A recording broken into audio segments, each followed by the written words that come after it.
السلام علیکم ورحمۃ اللہ وبرکاتہ۔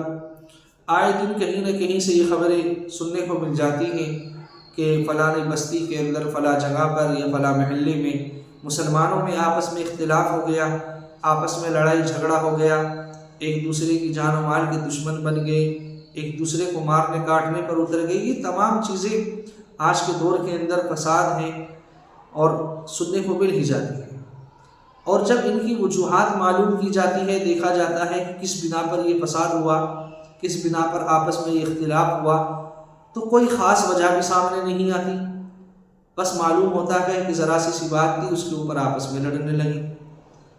آج میں آپ لوگوں کو 2 حدیث سنا رہا ہوں۔ اگر ہم ان دونوں حدیثوں پر عمل پیرا ہوں گے، ان حدیثوں کو غور سے سمجھیں گے، سنیں گے، تو انشاءاللہ اختلاف ہمارے درمیان نہیں رہے گا۔ کیا فرمایا اللہ کے نبی صلی اللہ علیہ وسلم نے پہلی حدیث کے اندر کہ جو چیز آپ اپنے لیے پسند کرو وہی چیز اپنے مسلمان بھائی کے لیے بھی پسند کرو۔ اب آپ اس کو اس طرح سمجھیں کہ اگر میں یہ چاہ رہا ہوں کہ کوئی مجھے گالی نہ دے، کوئی مجھے برا بھلا نہ کہے، میرے اعزاء اقربا رشتہ دار اہل خانہ کو برا بھلا نہ کہے، انہیں مارے پیٹے نہ، انہیں ستائے نہ، میرے لیے ضروری ہے کہ پہلے میں اس پر خود عمل پیرا ہو جاؤں، یعنی میں بھی کسی کو گالی نہ دوں، کسی کے ساتھ برا بھلا نہ کہوں، کسی کے ساتھ بدسلوکی نہ کروں، جب یہ چیز میں خود کرنے لگوں گا، ہے نا؟ کیا فرمایا اللہ کے نبی نے کہ جو اپنے لیے پسند کرتے ہو وہی دوسرے کے لیے پسند کرو۔ اگر تم یہ چاہتے ہو کہ تمہیں کوئی گالی نہ دے، کوئی پریشان نہ کرے، سب سے پہلے یہ ہے کہ تم کسی کو پریشان نہ کرو، تم کسی کو گالی گلوچ نہ کرو، جب جا کر اس کا نتیجہ یہ ہوگا کہ پھر کوئی بھی آپ کو گالیاں نہیں دے گا، آپ کو پریشان نہیں کرے گا۔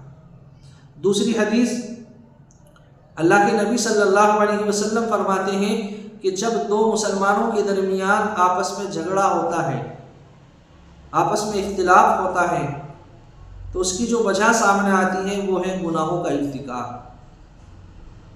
کہ سمجھو ان دونوں مسلمانوں نے گناہ کر لیا ہے، یہ دونوں مسلمان کسی گناہ کے اندر ملوث ہیں، اس وجہ سے ان کے اندر درمیان جو ہے اختلاف پیدا ہوا ہے۔ آپ لوگ دیکھیں کہ اگر آپ کسی اختلاف پر، کسی جھگڑے کی جگہ پر جا کر معلوم کریں تو معلوم ہوگا کہ بس آپس میں ایک دوسرے کو گالیاں دے رہے تھے۔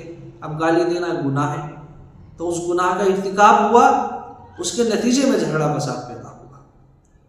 تو یہ 2 حدیث اللہ کے نبی کی ہے۔ ایک میں فرمایا کہ جو اپنے لیے پسند کرو وہی اپنے بھائی کے لیے پسند کرو۔ جب تمہارے اندر یہ چیزیں ہوں گی تو تمہارے درمیان اختلاف نہیں ہوگا، تمہارے درمیان جھگڑے فساد نہیں ہوں گے۔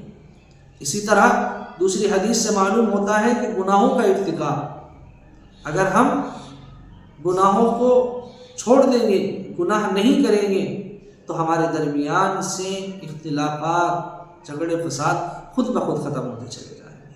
اللہ تعالیٰ سے دعا ہے کہ اللہ تعالیٰ مجھے بھی، آپ کو بھی، تمام امت مسلمہ کو ان احادیث پر عمل کرنے کی توفیق عطا فرمائے، اور جو آپس میں اختلافات ہیں ان کو دور فرمائے۔ آمین۔ السلام علیکم ورحمۃ اللہ وبرکاتہ۔